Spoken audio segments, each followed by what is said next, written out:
تجديد الجواز بأقصى سرعة. الموضوع بسيط جدا. وزارة الداخلية المصرية منزلة 2 اوبشن. أول اوبشن تقدر تجدد منه الجواز إنك أنت تجدد أونلاين، وده بيكون عن طريق حاجتين. أول حاجة إنك أنت تدخل على موقع الإدارة العامة للجوازات والهجرة والجنسية، الأوراق المطلوبة صورة الجواز، شهادة ميلاد مميكنة، 3 صور شخصية، والموقف التجنيدي للذكور. او بتجدد من خلال ابلكيشن وزارة الداخلية، وهي نفس الاوراق، والاستلام بيكون في نفس اليوم، وبتحدد ميعاد الاستلام وبتستلم. او تروح اقرب فرع جوازات ليك بتجدد الجواز، والتكلفة تقريبا من 1450 جنيه ل 1500 جنيه، وبتستلم الجواز في نفس اليوم. ده بالنسبة للناس اللي موجودة في مصر ومستعجلة على تجديد الجواز. تقدر تجدد جوازك سواء اونلاين، او تروح الفرع زي ما قلت، او تروح الجوازات اللي انت تابع ليها وتستلم في نفس اليوم.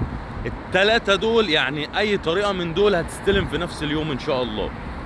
لو عايز تجدد اونلاين هسيب لك الموقع بتاع الادارة بتاعت الجوازات تقدر تجدد من خلاله. هسيب لك اللينك بتاع تطبيق وزارة الداخلية عشان لو عايز تجدد من خلال الابليكيشن تقدر تحمله وتجدد جوازك وانت قاعد في مكانك. تحيا مصر، وربنا يوفق الجميع ويصلح حالنا وحالكم.